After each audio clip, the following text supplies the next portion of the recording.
And there we go. Hello, everyone, and welcome to the In Michigan podcast. We have another episode coming at you. I am Ryan Redoute, aka That Michigan Guy, on Instagram and TikTok and even YouTube if you want to go subscribe to me there.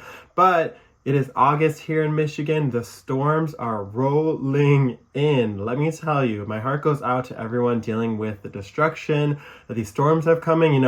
Here in Michigan, we say no salt, no sharks, no worries, because we're very famous for being a state that doesn't suffer from a lot of natural disasters. But in August, every year, without fail, when the heat and the cold are coming in to make that shift to fall and the seasonal change, we get some really bad storms. My husband and I were out on our patio last night to kind of like feel the storm, and we wanted to experience it. And let me tell you, I've never been in a hurricane, but I imagine it felt like that. Like I could visually see the wind just like really picking up and blowing that mist, because it's blowing the water so hard that it's mystifying it. It was crazy. And honestly, I kind of enjoyed it, just like feeling the elements, feeling one with nature. But honestly, I know that it caused a lot of flooding and a lot of issues. As somebody who, back in February, when we had a really bad ice storm, I don't know if everybody remembers, where a giant branch not only fell on our roof and put holes in our roof, it then rolled over our entire roof diagonally and landed on both of our cars, which I kid you not, we got the cars finished in about a month or two, but since February, not until about a week ago, was the repairs on the house fully done, because contract workers are just busy bees. There's not a lot of help out there. So my heart goes out to everyone dealing with the issues. But yeah, so we're in August, and now it's time we're almost going to be, it falls. I think pumpkin spice is just starting to get sold. That's when the weather's going to start changing and it's going to get a little colder. But for now, we're still enjoying some nice warm weather. I know my birthday's coming up. I know that the weather's always really nice around my birthday, which is a very big benefit. But I know that right after my birthday is when true fall starts coming in. So we have that to look forward to if you're a big fall person. I love fall, obviously. Who doesn't love like seeing art and all the leaves? But for now, I'm just gonna enjoy my summer energy still. Virgo seasons, and I'm feeling my true power, and here's where we're at.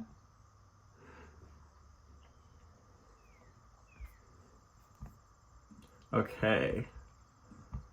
I'm starting to do little breaks here. There we go.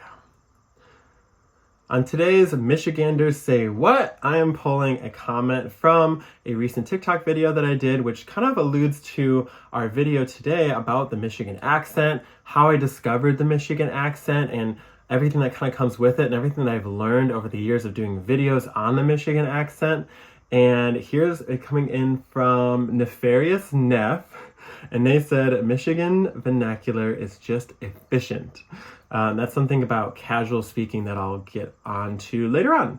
But why say 4 words when you can shove it all together and still get your point across, which is so true. In this video that this person commented on, I did about 4 different phrases that I know I say a lot, like kind of going off of one of my more popular videos, which was did you eat? D''Jeet. And did you know, like Michiganders love saying the did yas. Like, we don't want to say did you, we say did ya. It's casual. There's no time to say did you. We want to save that extra bit, that extra second of speaking, so we can speak even faster and get more across, that we're going to just say did ya. So did you eat? Did you know? And then it almost becomes one word in itself. So that's what Michiganders are saying right now about the Michigan accent. There we go. Oh wait, I'm like getting in the process here. Okay, everyone on YouTube's getting the reel of like in between. It's hard doing a live show. It's hard. It is hard doing a live show because you have to remember everything. But that's what YouTube's for. It's to see the actual live show going on. So I'm gonna take a... Oh, that has a bad word. I can't show that. Well, it's not really that bad. It's not that bad. But okay.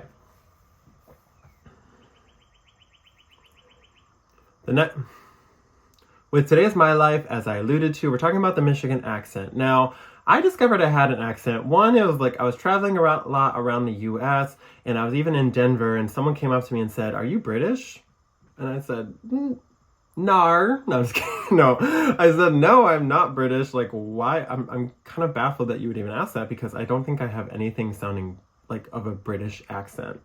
And sure enough, they were like, "Well, oh, sorry. I'm like, "I'm from Michigan." And that kind of got me thinking, like, do I have an accent? That's kind of weird. That was like the first time that ever happened. And then I went to Puerto Rico, and I've actually told the story on the GOAT podcast, and it's one of my most watched Instagram videos, which is actually kind of funny. But actually, I don't think it's the most watched. No, I think I'm thinking of a different one. It was watched a lot. But on the podcast, I was talking about how I was in Puerto Rico. We were in this rainforest, and we went to this tower in the middle of nowhere. There were about 10 to 12 people on this, again, in Puerto Rico, which is practically closer to South America than North America, I believe. And so we're, in a different part of the world, and this woman goes, "Are you guys from Michigan?" And we say, "What? Like, how did you guess that?" And she goes, "Oh, I heard it in your accent." And I was like, "Accent? Like, what?" And she was from Novi, and we were just like kikiing about like being in Metro Detroit, what have you. So that's when I first discovered it. Then I came home, and I was already making YouTube videos about just random stuff at that point. And I looked it up, and I said, "Oh my gosh, there's this article about the Michigan accent. Oh my gosh, I do say things that way. If I'm just as surprised and baffled, I bet other people would be." And that's what led me to make my year's first YouTube video, which is my most watched YouTube video. And it is all about the Michigan accent, everything with it, kind of like my intro course to it for anyone who wants to go check it out. And I think if you search Michigan accent, I'm like one of the top, at least like 3 videos that pops up, and it's just my face there. But I made that a long time ago, and to this day, still get so many views, so many comments, and that's when I really started to notice the Michigan community's interest with it, and just the Michigan community in general online. Like, that was really my starting point to being like, okay, cool, like, the Michigan community definitely is like a community, and in itself, in that everyone wants to communicate, everyone wants to talk about Michigan. We love Michigan, and it really helped motivate me to make more content, and I did. What's funny too is that the Michigander, one of my other good content creation friends who makes Michigan content, when we were talking on the first time that we met, he was like, "I saw your videos, and you were kind of like one of the first ones," even though I know I wasn't like the first one to be doing Michigan content solely. I think like the Wandering Michigander, I saw videos from her before I even started mine. And he was like, "You were like one of the first ones I saw actually making this like dedicated Michigan content." And I was like, "Oh, like, that's kind of cool." Like, I feel like it made me feel like a little bit of a founding father of the Michigan kind of like online content community, I guess you could say. Feel free to tell me and call me out and keep me humble if you're like, "Absolutely not. There were so many other people that came before you. Stop." But so I started making more content, and then my brother was actually like, "Hey, you should make a TikTok." And I was like, "No." This was like around the pandemic time, and I was like, "No, like, I think TikTok's really just for like the preteen kind of audience group." And he was like, "No, do it." And I did a couple videos, they didn't do well, and then I made a Michigan accent related video. And that blew off. Okay, let me tell you, like, people, it's the same thing I got with YouTube, I got with TikTok, and it was great. And now TikTok, we're sitting at, 135,000 people who love Michigan, moved away, still like it, have family here, or are Michiganders themselves. So, and a lot of that was due to the Michigan accent video series I did, where I think it's at about 56 Michigan accent / slang related videos. And it's a lot of just digits, groceries. I don't know if you knew this, but and it's actually highlighted. And I did a video where I showed a talk show. It was one of the girls from Broad City. She was on a talk show, and she said the word groceries. And I was like, "What? Groceries? Like, you mean groceries?" And then I was watching a Netflix movie that was filmed in, I think, Don't Look Up. It was filmed by U of M's campus in Michigan, and it took place in Michigan. And the Leonardo DiCaprio's character in the car said groceries, and I was like, "That's weird." Like, Leonardo DiCaprio, like, that's a weird accent. But like, it really like threw me off. I was like, "What?" And I realized that Michiganders really do a heavy shh on groceries, and I made that into a video, and sure enough, I think it's at like over 1 million views, which is kind of crazy. So either a lot of people do it and it's a highly relatable, or what have you. But the Michiganders in the comments were definitely like like just like, oh my gosh, yes, yes, yes. And it's funny that I noticed it in that movie because it was portrayed in Michigan. I'm sure he had to learn a little bit of a Michigan accent for that role. Next time, Leonardo, just let me know when you want. I'm not a linguistics professor or anything, but you can let me know and I will be your teacher for your next, for Don't Look Up 2. Even though I'm pretty sure in that movie, the world ends at the end. So never mind, maybe, I guess it's not going to happen. But needless to say, the Michigan accent's definitely strong. And there's actually a Detroit Free Press article that just came out about it disappearing, but it's definitely just for like a news headline to say it's disappearing, when in actuality they say in the article that it's changing, which I'm sure it is. It's going to grow. We've had influences from New York. I don't know if you know the difference between in New York, a classic New York accent, like they're going to say the word caught, C-A-U-G-H-T,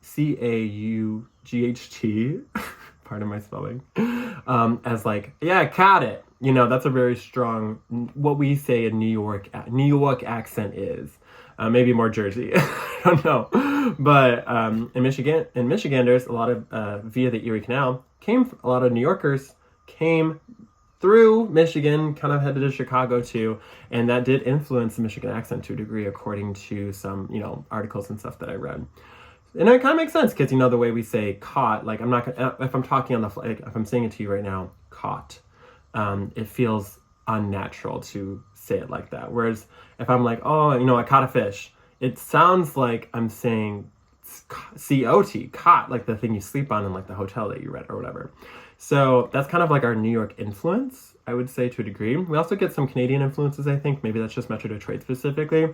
I noticed that people say, like in Wisconsin, in the UP, that Wisconsin obviously the accent there has a heavy influence there, and Wisconsin accent's kind of tied with a general like heavy Midwest accent too. So that's kind of like how things kind of, I think, all tie together at the top level.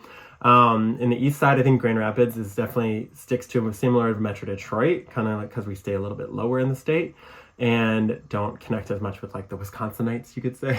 But yeah, I'd say the Michigan accent is definitely not disappearing. It's definitely changing. It's going to forever change, and it's definitely still unique. And I think that's what this article also highlighted. One other thing I wanted to talk about it that is actually really important in the Michigan accent is the glottal stop. We use that all the time. The classic example, which I don't think, I guess I do use it a lot, but you don't say kitten if there's two T's. You just say kitten. And it's the closure, I don't know what the glottis is, but it's the closure of the glottis actually forms that T sound versus us actually saying the letter T and making that sound. So when it comes to a glottal stop, let's say the word apartment ends in a T, I'm more likely, I know that off the cuff, I say apartment. And you see the end, that's where it's like, it's a joke, but it's actually true in a lot of my videos. You see a little like apostrophe where the T should be, because the glottal stop kind of helps us form that T sound without actually having to say it. And that really is a big definer of the Michigan accent. So glottal stop is strong. Apartment, the person who wrote that Detroit Free Press article, I think her name is Kylie Martin. And I was like, Martin in my head, but then I was like, I'm going to be like Martin. Like you do not say the T's. We say hard. With the Michigan accent, you really do say hard R's and you don't say T's. That is replaced with an apostrophe kind of sound, and it's because of the glottal stop. So you have that to blame. But also like the thing I alluded to with the video from the What Michiganders Are Saying, it's combining words. Like they say it's like prevalent in Michigan. I've read a couple things. I kept trying to find it. I couldn't go back and find it, but maybe someone can leave a comment here. Which, by the way, if you like this podcast and you like all the other videos, you can obviously follow me for videos, but leave a review on this podcast if you like it. Hopefully give it 5 stars. That helps it get it out to more Michiganders so that we can all join in this community together in the podcast world too and get more content out there about Michigan and just how great it is and how interesting it can be. But we definitely in here in Michigan we combine everything. We cannot, it's along the lines of Didja, where it's just, you can take 5-letter phrases and just make it one word. And the classic one, which was one of my first Michigan accent videos, was Secretary of State. We just say Secretary of State. And we do not waste time with spaces, let me tell you. We got things to do, people to see. You know, they say that's like the New York vibe is go, go, go. But I say the Michigan vibe, based on how fast we speak, is definitely go, go, go. And you're going to maybe tell from this podcast in that they're a little bit quicker. But these are all the things that make up the beautiful Michigan accent. Go and look it up yourself too if you want to learn more. Check out my videos. Again, I have about 55. I think I have a playlist going on TikTok for everybody to easily watch everything. Give this podcast a good review if you like it. Share it with some friends, maybe on your stories or what have you. And other than that, I hope you all have an amazing day. Bye. Oh my gosh, I can't believe I almost forgot the sign off. Oh, see, I usually do this on Mondays, and this week it got shoved to Friday, but I hope you all have an amazing day, and I will see you, Mish, again.